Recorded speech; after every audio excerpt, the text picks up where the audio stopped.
A full year of competitive play in the HGC, and it all comes down to this. We're here the final day of BlizzCon at the Anaheim Convention Center. You guys feeling all right out there?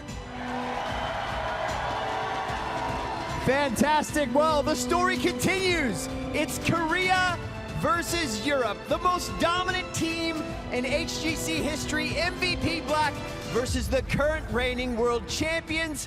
Who's gonna take it all? That is the story of right now. Let's head over to our desk with Kylaris and the analysts to get this kicked off right. Thank you very much, Kevin. That's right.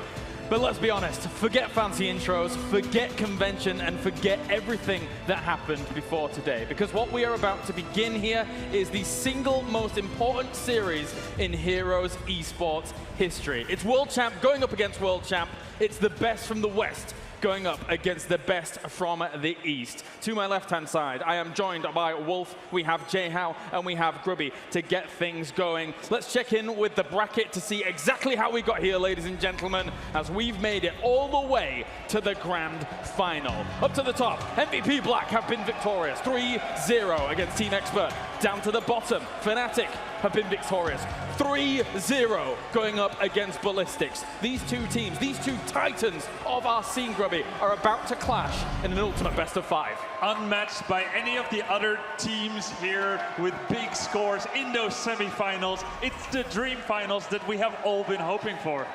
Ever since we had the Spring Global Championship just last year in 2016, nobody thought another team could be like MVP Black, going undefeated throughout the entire tournament. Guys, we have MVP Black trying to do it again here. They're literally doing it again. Not dropping a single map throughout the entirety of the tournament. Not even really very many close maps, in fact, throughout the tournament. And Fnatic, there were blemishes, there were maps dropped here. Will they be able to fight through? It's going to be a tough one. Well, ladies and gentlemen out there, around the world, and especially here in the Anaheim Convention Center, are you ready for the grand finals?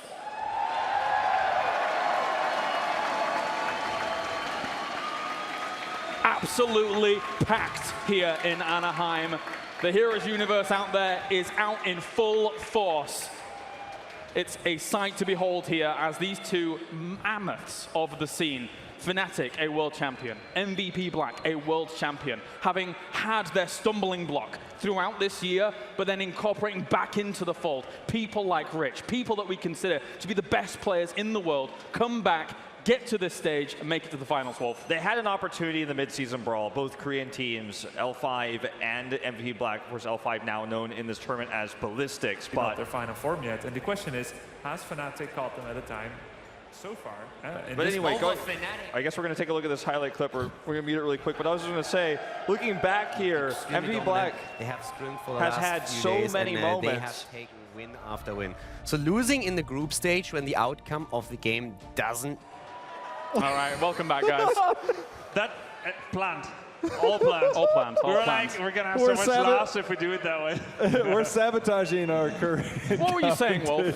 Go so on. anyways, Grab from the past. we saw the Korean teams have an opportunity at the mid-season brawl. Everyone pointed to Fnatic saying Fnatic has defeated Korea, right? They said it was all Fnatic. But it really wasn't. It was Dignitas who defeated Korea and Fnatic who defeated Dignitas.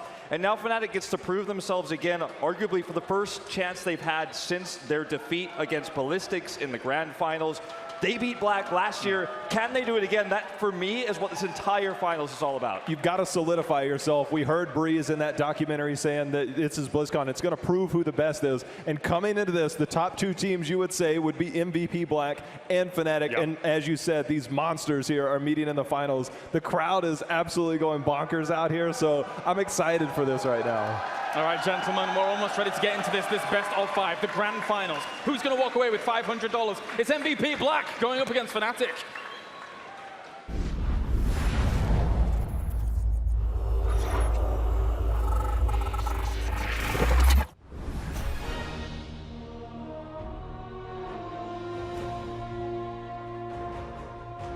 저번 이스턴 때는 저희가 준비가 많이 부족했다고 생각해요. 근데 이번에는 블리즈컨에서 저희가 새로운 코치를 영입해서 그 코치로 인해서 저희가 많은 이득을 본 것 같아요. 그래서 그 코치님 덕을 좀 많이 보고 저희가 준비를 더 많이 해서 좀 더 수월하게 이기지 않았나 그런 생각이 들어요. 저희가 아직 안 보여준 게 많아서 여러모로 많은 걸 준비해놨어요. 결승 무대에서 제가 올라갈 수 있을지는 모르겠지만 올라가가지고 만약에 한국 1위인 저희와 유럽 1위인 파틱을 만나면은 정말 재밌는 무대가 될 것 같고 제 느낌상 파틱을 만나면은 저희가 질 것 같지는 않아요. 프나틱은 저희가 미드 시즌에서 한번 이겨봤었어요, 2대0으로. 그래서 이번에도 큰 문제는 없다고 생각하는데 결승 1위이기 때문에 저희가 약간 긴장될 수도 있을 것 같아서 그것만 조심하면은 결승에서도 프나틱 상대는 크게 큰 문제는 없을 것 같아요. 이번 블리즈컨은 처음 왔는데 사실 처음 와봤기에 오기 전에 다른 팀원들의 좀 놀림감이 됐는데 외국에 처음 왔다고. 이번에 블리즈컨에서 제가 이번에 우승컵을 들어올리면 이제 역으로 제가 그 선수들을 좀 놀릴 수 있지 않을까 하고 무조건 우승컵을 들어올려야 할 것 같아요.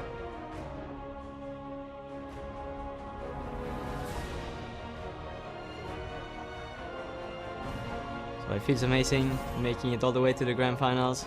Now we're up against MVP Black. It's gonna get really tough from here on, but you know, once again we just have to go in there, do our thing, and if we prepare well, I think we have a decent chance. Now that we face MVP Black in the grand finals, it's a rematch of last year's semi-finals, which we won pretty convincingly, even though we were a big underdog. MVP always seems to show lately on LAN, like the last years. So let's hope we do that again. Yeah, if we win, I'm probably just not playing next year and going to Bahamas. No. So I actually don't know. If I win, I'm probably not gonna do anything too exciting outside of the normal, you know, maybe just celebrate a bit extra when I get home with my friends and family and girlfriend. But apart from that, I'm just saving up for when I actually am in need of money.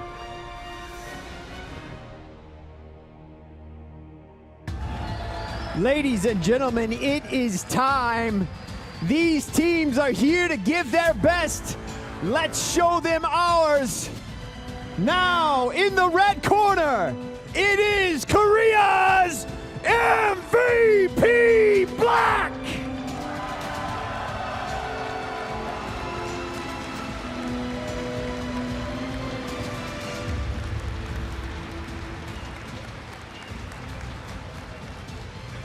And over on the blue side, from Europe, it's Sweden's Fnatic!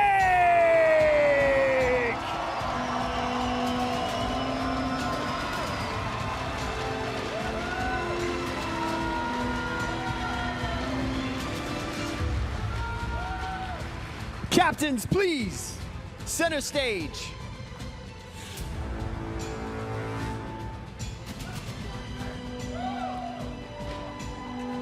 Gentlemen, may the best team win. Kalaris, please, take it away. Thank you. It's the dream final. It's the one everyone was hoping for on the grandest stage of them all. BlizzCon here for the HGC 2017 finals. What a year it's been as everything has been broken down across these major and minor regions. All leads to this. All leads to this final road to find out who's going to be walking away with the $500,000. And of course, second place will be taking $200,000. $700,000 across these two teams. And it couldn't get more down to the wire. But the big question is anyone going to stop the tyrants that are MVP Black right now? I don't think so. I wore this last year. Oh, no. I'm going to wear it again. I'm going to put this hat on. And I'm going to tell you guys, MVP Black's going to win this series. But let's remember, MVP Black has never won a BlizzCon before. 2015, denied by DK in OGN Super League Grand Finals, didn't come to BlizzCon. 2016, denied by this very team, Fnatic, right behind us. And this year, they can get revenge. This year is their year. The whole thing about Fnatic, the storyline, we know this team came together last May in 2016, stumbled out of the blocks, couldn't get over the hump that was Dignitas, then showed up at BlizzCon last year, surprised everybody, had the joy of the fans the entire tournament. Then they come out this year, they step their game up, they get past Dignitas, they start to win the global championships. Now they find themselves in an interesting spot. They are the favorites coming in, but yet somehow we're still seeing them as underdogs, a role that they thrive in. Grubby? At least in terms of BlizzCon, MVP Black is now what Fnatic was pretty much to any tournament. Fnatic struggled to win tournaments always behind Dignitas, and now they banish that.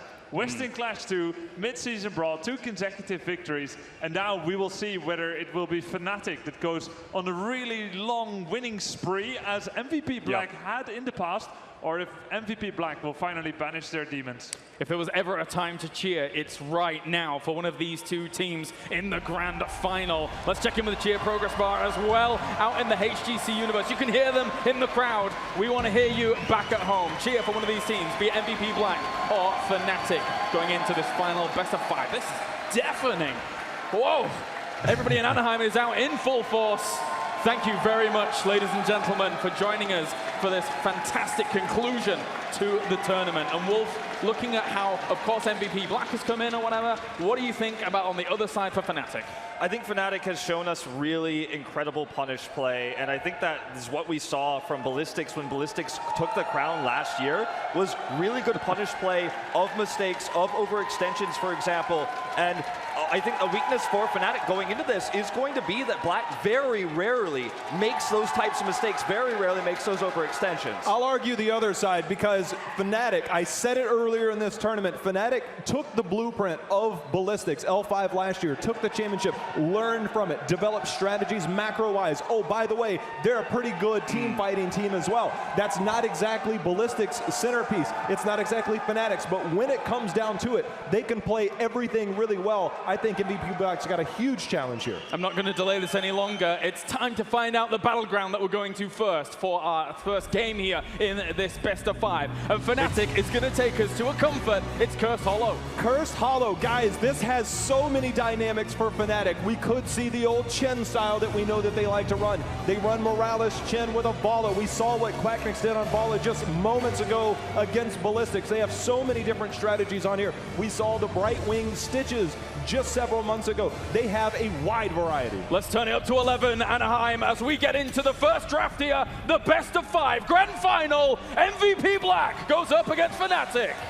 Here we go. It's going to be the first ban of this finals. This first map will set the stage as to what Black scales up for Fnatic here as a team. We know these two teams scrimmed together a lot because they knew the only way they would meet in this tournament is in this grand final. So we'll probably see some strange, unusual picks here because these two teams have trained together so much to try to throw each other off in the mental game. The one thing that you can do here, because Fnatic loves to rotate on this map, they love to rotate strictly for taking down structures and putting the macro pressure on. One way to deal with that, Grubby, is to throw some mines down in those pathing lanes. Yeah, mine build with the slow reveals enemies, dismounts them, slows their rotation, and allows your 4-man to do some serious damage, taking down towers here and there. Now, Fnatic goes with 2 very cool picks. Not their trademark global style, these heroes that can teleport around, but a very good wave clearer, one of the best assassins of the tournament in Greymane, and Dahaka, who can burrow into brushes that Abathur might be hiding in, forcing Abathur to be more defensive, and furthermore, Dahaka can de-push those Locust and powered pushes even more. The other thing you get out of Greymane, early lane pressure. You're losing one body essentially when you have Abathur on your team. And one thing Fnatic will do is they will run it down top or bottom and they will force a response out of you. They go directly in, you hop into Worgen for them right away. Greymane has probably the highest value early game in that regards.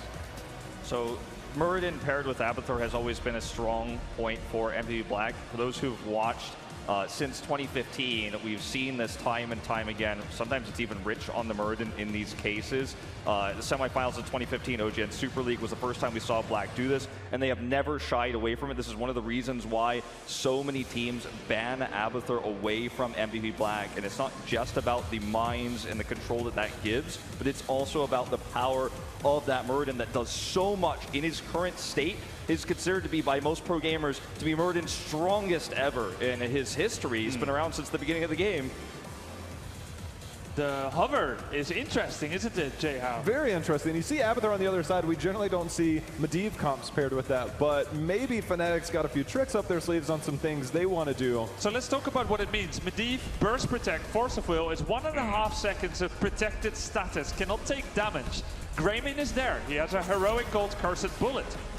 Maybe Fnatic runs a warrior like Varian and tries to blow someone up mega fast. Scouting as well. That's, again, Fnatic will try and get early bosses. They'll try and get double boss play. These are all things of the textbook of Fnatic, the way that they play Cursed Hollow. And one of the things that teams will do, we actually saw Schwempy kind of stay in Raven form quite a bit against the Tempo Storm, put down. Sprays were prevalent. Literally set the record for most sprays in a game. But I really want to see what MVP Black does, whether they ban potentially a Morales, a Chen here, that Fnatic style that might throw MVP Black off early. Now at this level, at this world stage, every draft decision is multi-layered. If you style yourself a potential world champion, as these two teams now are, this Medivh ban doesn't only signal a blow-up comp intention, but also fakes a blow-up comp intention. And so this is something that Black is thinking about. Gone goes the Stitches. That's a very clever ban, but it's also in a way premeditated and forced by Fnatic.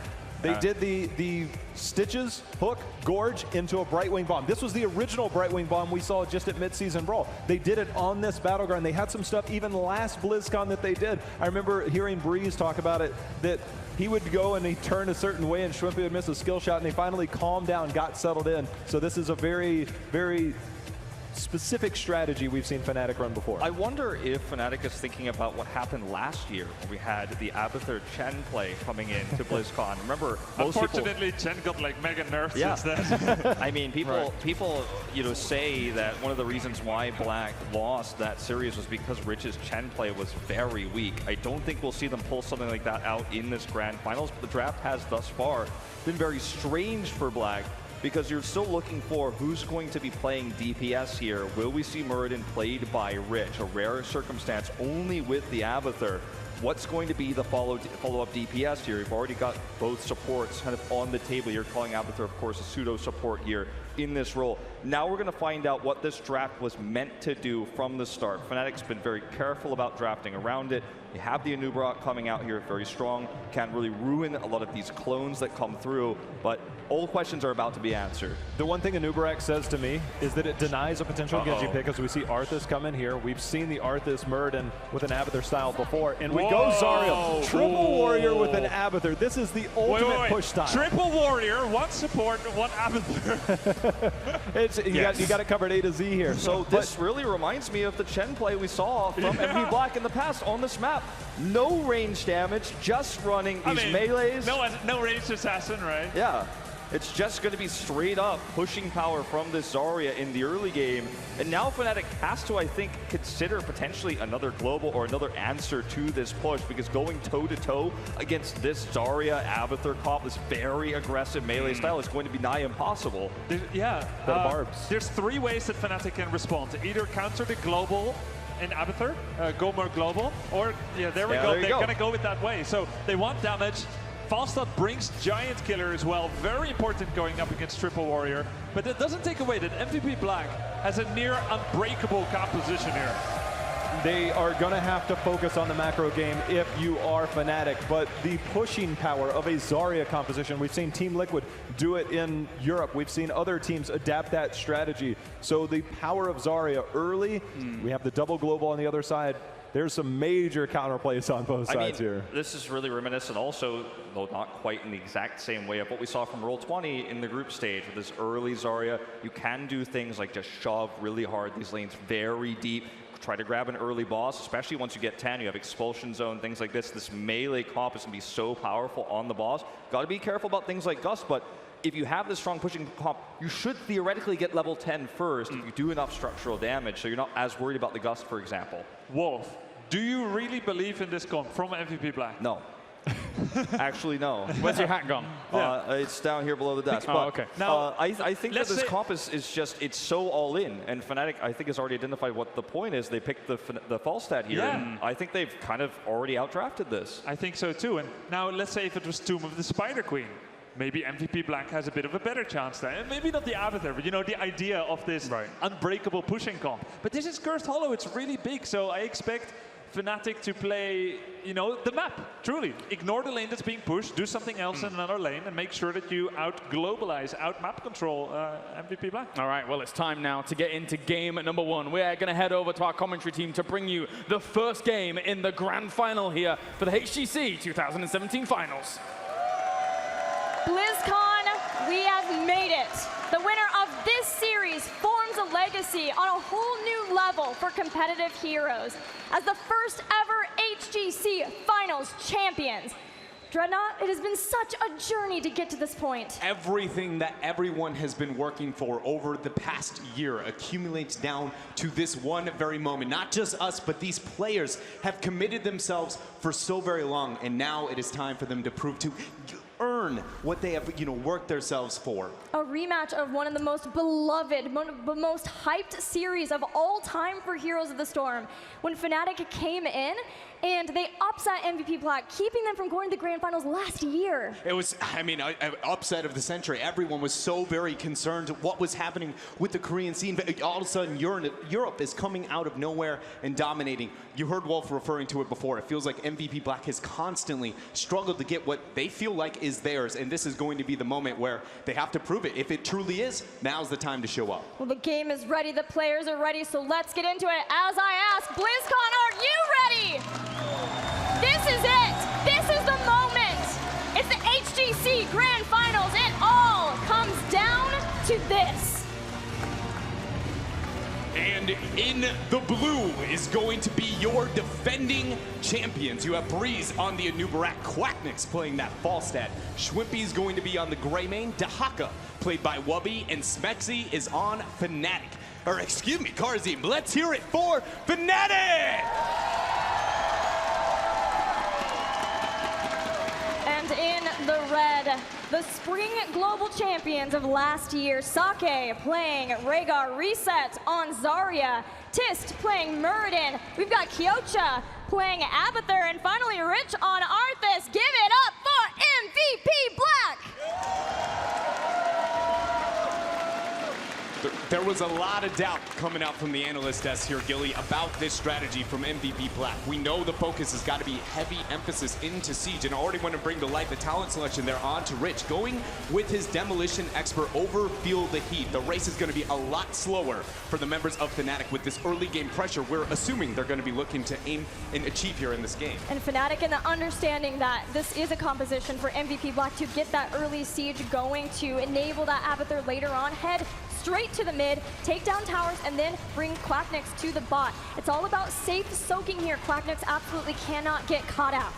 The members of MVP Black, with the composition that Fnatic has developed with this double global, it feels like if they struggle at all with the macro decision-making into the early and mid-game, it is going to really snowball out of proportion. Quacknix unable to dodge the Howling Blast, the damage goes in, and that is first blood over to MVP. He sniffed it out, but it wasn't enough. MVP Black dived deep to get first blood, taking out Quacknix. In the top, the symbiote of Kyocha doing a lot of damage here to the members of Fnatic who are trying to bring that down. But Wubby finds Kyocha. He's kiting away the run, slug. Little slug, run! He's gonna make it out. Brushduck here. Tisk trying to dive over the wall, but too little, too late. The word friend is going to be safe here, Gilly.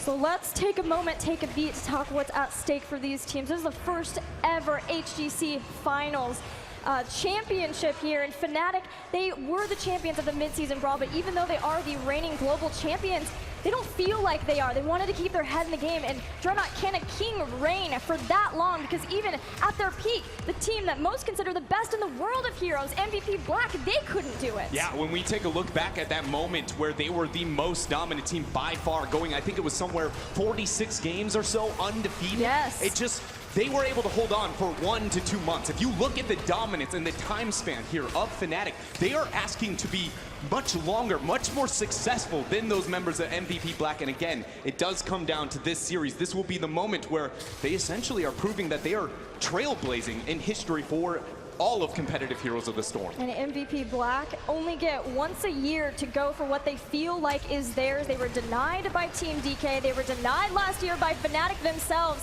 And now this is the time for them to get that. But they may be denied their rich because Wubby is coming with the dragon, brings down Arthas. Tiss and friends are in a bit of a tough spot. Reset there without the field of heat's not going to have too much damage as the last interrupt is there. Breeze backing out. He's going to start working on this. So the tribute number 1 here is going over to Fnatic, but understandably so. We have to keep in mind that their composition is into an Abathur comp. MVP Black wants to look for team fights post-10. They're going to be playing passive in team fights, but not when it comes to that siege and that structure damage. Yeah, ideally they have people who can try to stall out, but it's not the best since it is so melee heavy. It's someone like Tist, you can go forward with the Abathur Symbiote and allow him to get the delays. It's someone like the Zarya that we have, throwing out the grenade after grenade so that they can delay and allow Abathur to soak. But if they don't go in for an engagement, Fnatic have those double globals of their own to be able to keep the soak going. That's why we see that slight experience advantage for Fnatic. And you know, the Anubarak pick here on the side of Fnatic is a bit of a, you know, rare one in this tournament. I believe it's only the 3rd or 2nd Anubarak we've had in all of the HGC finals. And we saw Locust Swarm coming out. And into an Arthas specifically, if we do see Army of the Dead selected, those two are a nice soft counter in favor of the Anubarak. So I feel like that clever pickup high into the draft for them has really paid off as MVP Black has gone into such a melee-centric composition. Those Locust Swarms are going to get a lot of heals for that bug. Yeah, it is really only Fnatic who have been willing to bring back out Anubarak as a pick for Breeze, but Howling Blast connects. Schwimpy is in danger, close to the wall. Dodges the Storm Ball. He is safe. Only reason he was able to make it out of there is because that brilliant side set. Also, we saw Karazim in the meantime was able to secure the 2nd tribute for Fnatic. They are now walking on Cursed Point. So what do we see as the setup for Fnatic getting ready for that potential Cursed tribute?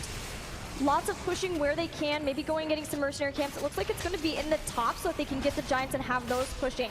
If they have that set up in a way, they may be able to force someone from MVP Black to respond there and then go for a pick on him. It's something that Fnatic often will do, and it's why they're such a terror on Cursed Hollow. And once we find the heroics coming online for the members of Fnatic, think about those bosses and this heavy siege attempt. How is MVP Black, other than just hard initiating, going to be able to defend that? And even if they do get the initiation that they want, Fnatic has very good defensive tools to deal with it. That mighty gust on Quacknix is going to be a very necessary resource when MVP Black gets the proper initiation. MVP Black will get the tribute for free because Fnatic has other objectives on their mind. They are comfortable knowing that they have 2 tributes and they have the lead in experience. But MVP Black realizes that Fnatic are missing. They didn't come to the tribute party, so they're partying somewhere else. It's here on the boss of MVP Black, and they will force a leash. That's a very good decision making there from MVP Black, because with the boss being so very early on, even though they have an Abathur comp, and again, talking about how they wanted to avoid skirmishes, the boss, relative to the heroes at this point in time, does so much damage that even an Abathur composition can zone them off. And you know that Fnatic,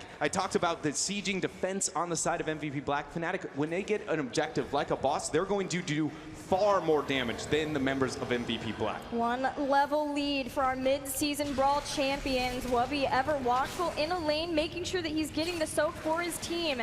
We'll soon have heroic abilities available for Fnatic, and we'll see the true composition unfold for them. And I'm really looking to see what kind of heroic abilities we get from MVP Black, what kind of adaptations we get for those heroic abilities for them to make sure that they can do the damage necessary in team fights. Yeah, it's going to be a doozy here. I'm going to leave it up to MVP Black here. You know, they have made it here to the grand finals with such a dominant performance that at this point, I feel like I can't doubt them. They have got this thing under control. But heroics now are here for Fnatic as the 3rd possible tribute for them is going to spawn. It's very likely MVP Black will forfeit this over. It's just really how much damage, how much experience gets snowballed into Fnatic's favor during this curse. Yeah, there are pros and cons to this. The pro is obviously that MVP Black are working on soaking elsewhere, and they're going to have every single member at their disposal to be able to defend versus this early curse for Fnatic.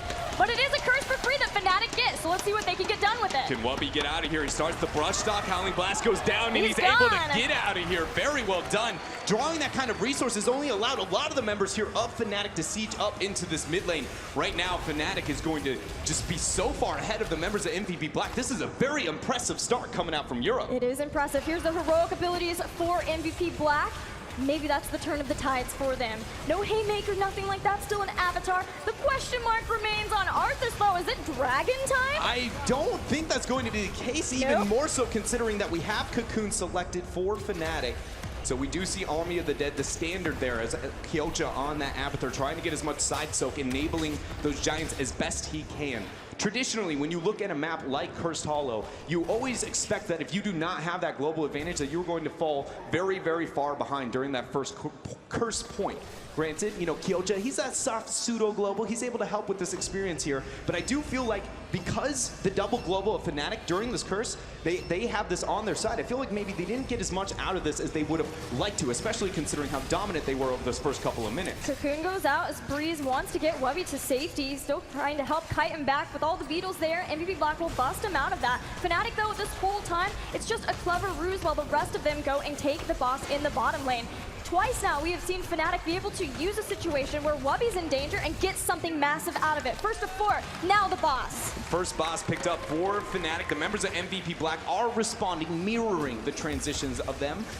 Neither side is gaining too big of an advantage. I guess at best we could give this over to Fnatic just because not only do they have it faster, but again, all the melees of MVP Black, every time you have this many melees, you have to go, how do we defend against these types of bosses? Your positioning is so very risky. And I know I said it before, but I think it's going to be a breaking point in this game.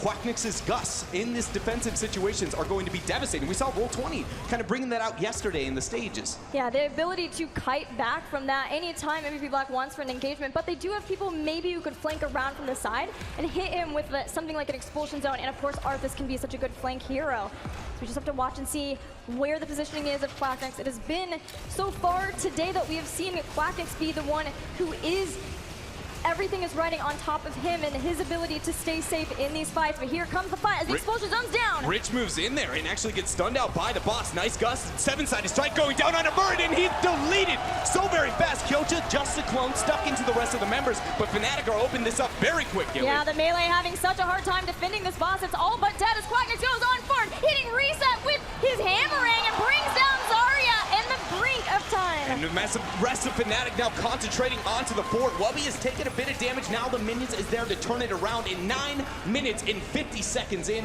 Fnatic claim themselves the very first keep of this game.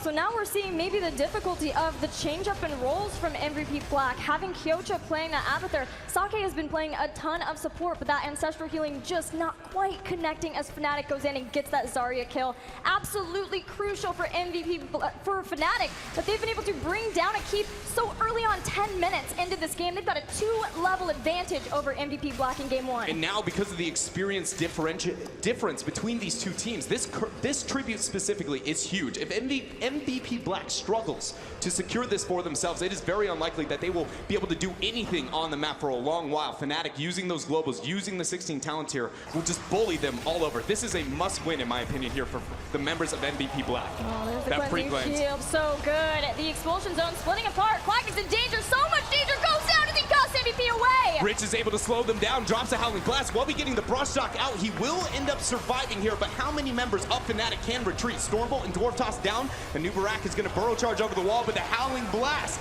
is going to lock him in, and now 2 members of Fnatic are out of here. MVP firing back in this game. They have yet to lose a single game in this tournament.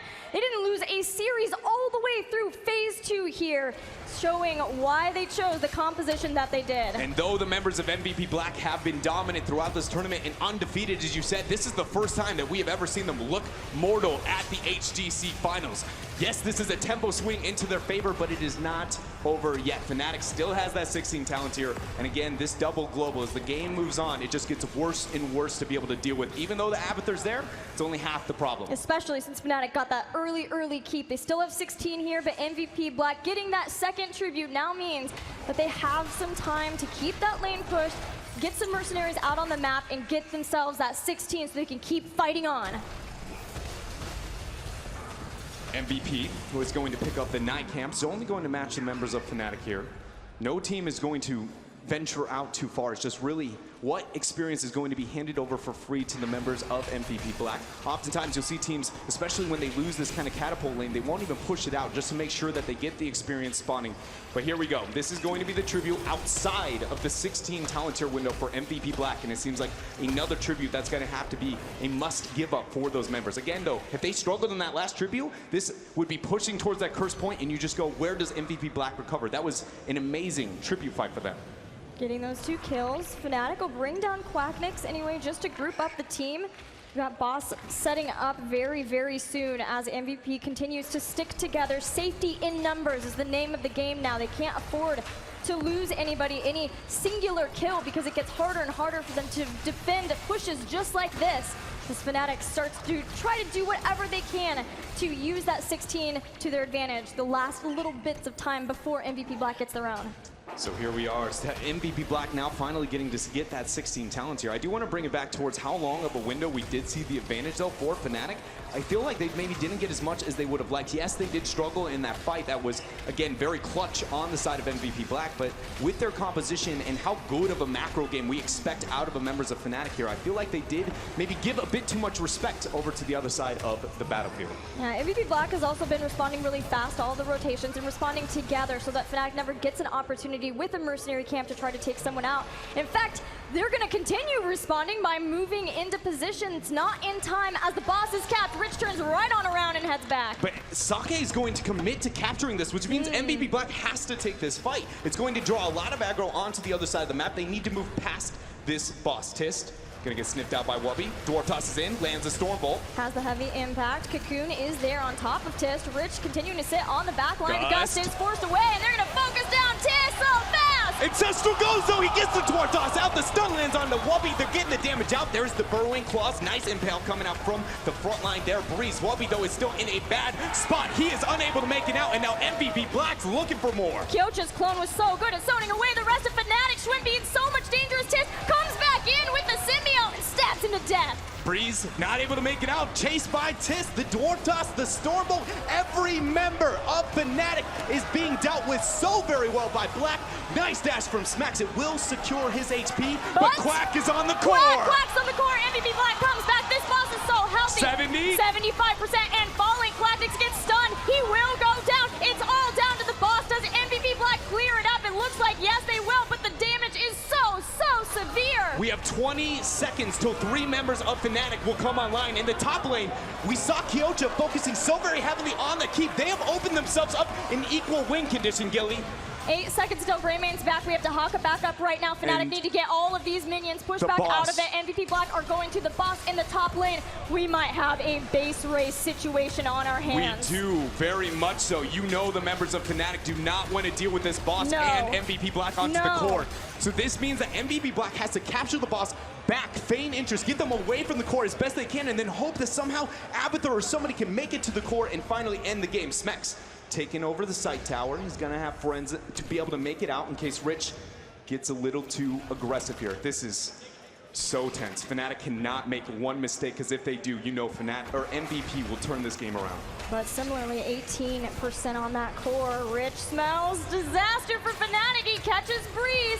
He has the burrow charge away. MVP Black chasing him down. We've got the flank coming around from the side. Cocoon is used to get Rich off of Breeze's tail. And the members of MVP Black need to be doing something here, because once this boss is done, that is another win condition loss for them. They're going to transfer here to the mid lane, try and focus onto this middle keep. But there is still only 18% remaining on that core. There is no mule here for this Abathur. That is permanent damage. And there is a Gus on the side of Fnatic. This almost feels like they could just look at the thing and it's gonna die. Yeah, the boss was dealt with so fast for Fnatic. Not even a single point of core health lost for our European team in this series. Woo, they deal with the boss. Their core is safe, but MVP Black has at least pushed them back to their half of the map. That was very well done by Fnatic, being able to draw that aggro but not lose any of the resources. It cost them a Cocoon, one of the easiest, more short cooldowns to be able to distribute there, and leaving the false head to Haka for that free clear. But so MVP. Now Fnatic likely to go down into the bottom. MVP Black are just going to hope that they can push in through once it's seen. They're going to start the backs. They showed on the sidewalls here in the bottom lane. MVP knows Wubby's trying to get the disruption. He's going to find Tiz. Dwarf toss over the wall. Fnatic's not done. They're going to keep aggressing. The two members here, Quacknix and Wubby, they're going to distract them. They're the globals. Rich and Tist are on top of Wubby. They can always go in. It's Falstad who can go in too. Expulsion zone used so early on. Fnatic are walking right past MVP Black. Smexy's going to be the one taking it, but we have the Beatles spawning. The members of Fnatic here are looking to end this thing. They want to take game one. Twimpy's on top of the core. The shielding is gone. 10% and down. Fnatic draws first blood on MVP Black, winning game one. No surprise to see Fnatic rely on their globals when put at the final stage, the final boss known as MVP Black. Such brilliant decision-making and macro play. It started at the draft, but you know the execution at all points in time there on the side of Fnatic was so crisp and so clean. Something that Fnatic always has in their back pocket, and especially on a battleground like Cursed Hollow, where they are so good. They use those globals to win one global championship in Heroes of the Storm. They might have just set themselves up to do it again here at the HGC Finals. But we also know that that cannot happen on every single map within our map pool. So you know what? I'm not going to keep us here any longer. I want to figure out where we're going for map number 2. Guys, what did you think about that last game?